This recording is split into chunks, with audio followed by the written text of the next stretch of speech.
अस्सलामु अलैकुम वरहमतुल्लाहि वबरकातुहू। बिस्मिल्लाहिर्रहमानिर्रहीम। उम्मीद है कि आप सब नाज़रीन बख़ैर आफ़ियत से होंगे। आप सबको इस्लामिक क्लास में खुशामदीद पेश करता हूँ। आज हमारा दूसरा क्लास है जो अक़ाइद के हवाले से हम आपकी खिदमत में बयान करने जा रहे हैं। आज के इस क्लास में हम और आप पढ़ेंगे कि खुदा के मारिफत से हमारे ज़िंदगी पर क्या असर होगा। अगर हम खुदाशनास होंगे तो हमारी ज़िंदगी में क्या इनकलाब आएगा। जो लोग खुदाशनास हैं और जो लोग खुदाशनास नहीं हैं, इन दोनों की ज़िंदगी में क्या फ़र्क है। आइए हम आपकी खिदमत में कुछ आसार खुदाशनासी के हमारी ज़िंदगी पे क्या है बयान करेंगे। उलमा बताते हैं कि जब इंसान खुदाशनास होगा तो उसका पहला असर ये है कि इंसान नाउम्मीद नहीं होगा। आपने देखा कि इस दुनिया में बहुत से ऐसे लोग हैं जो छोटी छोटी चीज़ों पर, छोटी छोटी इत्तेफाक़ात पर ख़ुदकशी कर लेते हैं और नाउम्मीद हो जाते हैं। आज आप अगर क्राइम के बहस में देखेंगे, बहुत से ममालिक जो अपने आप को फ़र्स्ट वर्ल्ड कहते हैं, उनके यहाँ पे लम्हों में कितने ज़्यादा हादसात पेश आते हैं, कितनी ख़ुदकशियाँ पेश आती हैं। लेकिन जब इंसान खुदाशनास होगा तो वो कभी नाउम्मीद नहीं होगा, कभी ख़ुदकशी नहीं करेगा। क्यों? क्योंकि इसलिए कि उसे मालूम है कि अगर मैं सख्तियों में भी हूँ तो कोई है जो मुझे नजात देगा, वो बहुत बड़ा कादिर है।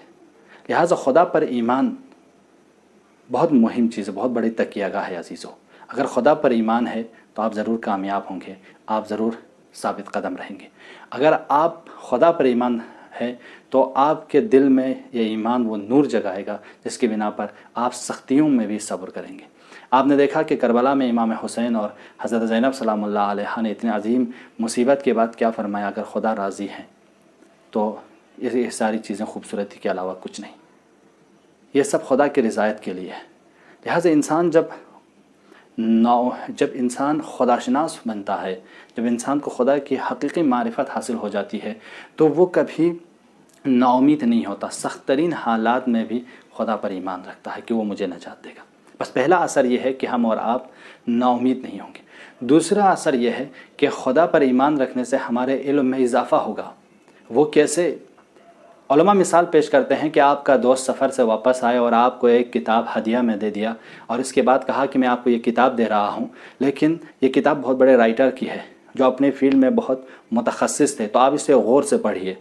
तो जब आप इस किताब का मुताला करेंगे तो बहुत गौर से मुताला करेंगे। जहाँ पे आपको सेंटेंस समझ में न आए, बार बार उस सेंटेंस को पढ़ेंगे। कहीं कलिमा समझ में न आए, उसको आप डिक्शनरी में देखेंगे।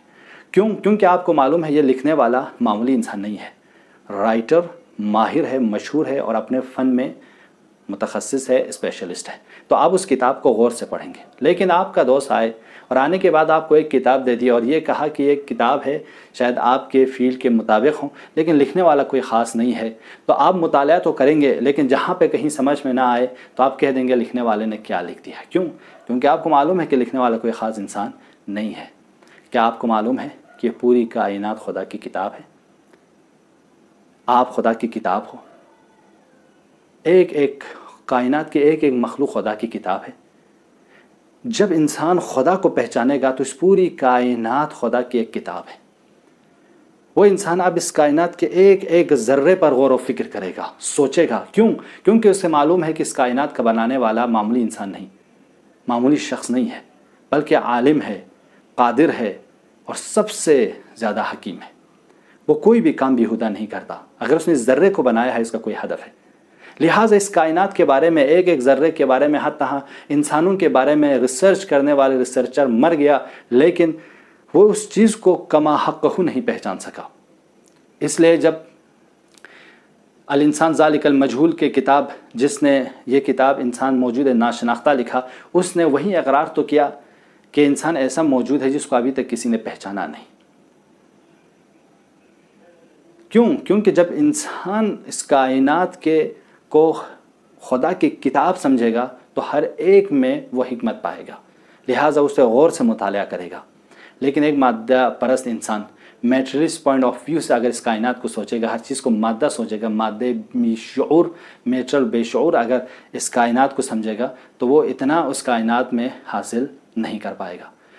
ये सवाल हमसे हो सकता है कि जनाब इतने सारे कश्फ करने वाले बेदीन हैं, खुदा परस्त नहीं है। नहीं, خدا پرست ہو کر مرتے ہیں یہ لوگ. بہت سے ایسے لوگ ہیں جنہوں نے کشف کیے ہیں، بہت مختلف اختراعات انہوں نے ایجاد کیے ہیں، لیکن آخر میں یہ لوگ خدا پرست ہو کر مرے ہیں. لیکن ٹھیک ہے، جو نام ہم رکھتے ہیں وہ نام تو وہ نہیں دے گئے، لیکن انہوں نے کہا کہ ان سب کے پیچھے، اس پوری کائنات کے مخلوقات کے پیچھے کوئی نیچر ہے، کوئی سپر نیچر، کوئی چیز ہے، کوئی ایک ایسے عامل ہے جو ان سب سے الگ ہے. تو ہم اور آپ بھی تو یہی کہہ رہے ہیں کہ پوری کائنات میں ایک ہی ذات وہ ہے جو ان سب سے الگ ہے، لیس کمثلہ شیء. بس عزیزو، اگر ہم اور آپ خدا شناس بنیں گے تو دوسرا اثر ہمارے زندگی پر یہ ہوگا کہ ہم اور آپ کے علم میں اضافہ ہوگا، ہم کائنات کے ایک ایک چیز میں غور کریں گے. تیسرا اثر ہمارے زندگی میں یہ ہے کہ ہم اور آپ احساس ذمہ داری کریں گے.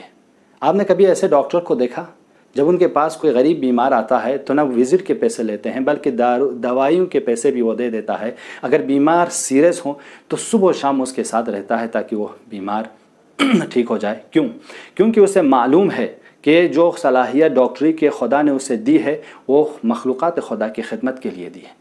اگر کوئی مخلوق ایسا ہے جو مجبور ہے، جس کے پاس پیسہ نہیں ہے، وہ اس کی مدد کرے گا. لیکن آپ نے اس کے مد مقابل میں ایسے ڈاکٹرز بھی دیکھے ہوں گے جو جب تک ان کے وزٹ کا پیسہ آپ نہیں دیں گے وہ ایک قدم بھی نہیں اٹھاتا. یہی فرق ہے خدا شناس میں اور غیر خدا شناس میں. چاہے وہ کسی بھی فیلڈ میں ہو، چاہے ایجوکیشن فیلڈ میں ہو، چاہے وہ ٹیچنگ کے فیلڈ میں ہو، چاہے انجینئر ہو، چاہے ڈاکٹر ہو، چاہے وہ کوئی اور فیلڈ میں ہو. جب انسان خدا شناس ہوگا تو اپنے کام کو ایک خدا کی دی ہوئی ایک ذمہ داری سمجھے گا. وہ انسان رسپانسبل بنے گا، اس ناطے وہ ہر کام کو ذمہ داری کے ساتھ انجام دے گا. بس خدا شناسی کا ایک اثر یہ ہے کہ ہم اور آپ رسپانسبل بنیں گے، مسئولیت پذیر بنیں گے، احساس ذمہ داری کرنے والے بنیں گے. آخری اثر ہمارے زندگی پر خدا شناسی کا یہ ہے کہ ہم اور آپ نا امید نہیں ہوں گے، مطمئن رہیں گے ہر حال میں، اور روانی بیماریوں میں شکار نہیں ہوں گے. آج کل بہت سے سائیکالوجسٹ پڑھنے والے یہ کہتے ہیں کہ آج کل جو بیماری ہے اس بیماریوں میں جسمانی بیماریوں سے زیادہ روانی بیماری زیادہ ہے. وجہ کیونکہ وہ لوگ آئندہ کے خوف ہیں، ان کو آئندہ نظر نہیں آ رہا ہے، فقر کے ڈر سے وہ لوگ روانی بیماریوں میں مبتلا ہے. لیکن جو شخص با ایمان ہوگا، خدا شناس ہوگا، وہ کبھی آئندہ سے خوف نہیں کھائے گا، کیونکہ اسے معلوم ہے کہ کہاں سے آیا ہے اور کہاں جانا ہے. انا للہ و انا الیہ راجعون. میں خدا کی طرف سے آیا ہوں اور مجھے واپس خدا کی طرف ہی جانا ہے. جب انسان کا مبدأ اور مقصد مشخص ہو تو وہ انسان نا امید نہیں ہوتا. لیکن آج کل کے میٹرلس فکر رکھنے والے مادہ پرست لوگوں کے یہاں آئندہ سے بھی خبر ہے، کہاں سے آیا اس کا بھی پتہ نہیں، کہاں جانا ہے اس سے بھی انہیں علم نہیں. بس بیچ کی مختصر سے زندگی گزار کر انہیں مرنا ہے. تو اس بنا پر وہ لوگ آئندہ سے خوف کھاتے ہیں. لیکن جو انسان با ایمان ہوگا، اسے یہ یقین ہوگا کہ مجھے کہاں جانا ہے اور اب میری ذمہ داری کیا ہے، وہ کبھی نا امید نہیں ہوگا. لہٰذا خدا شناسی کے 4 آثار میں آپ لوگوں کی خدمت میں بیان کر رہا ہوں. پہلا اثر یہ کہ آپ نا امید نہیں ہوں گے. دوسرا اثر یہ کہ آپ کے علم میں اضافہ ہوگا. تیسرا اثر خدا شناسی کا یہ ہے کہ آپ اس کے بنا پر احساس مسئولیت اور احساس ذمہ داری کریں گے. چوتھی صفت یہ کہ آپ مطمئن رہیں گے، ہر حال میں آپ مطمئن رہیں گے. انشاءاللہ یہ درس بھی آپ لوگوں کے لیے مفید رہے، اور خدا سے دعا کرتے ہیں کہ پروردگارہ ہم سب کو ایک بہترین خدا شناس بندہ قرار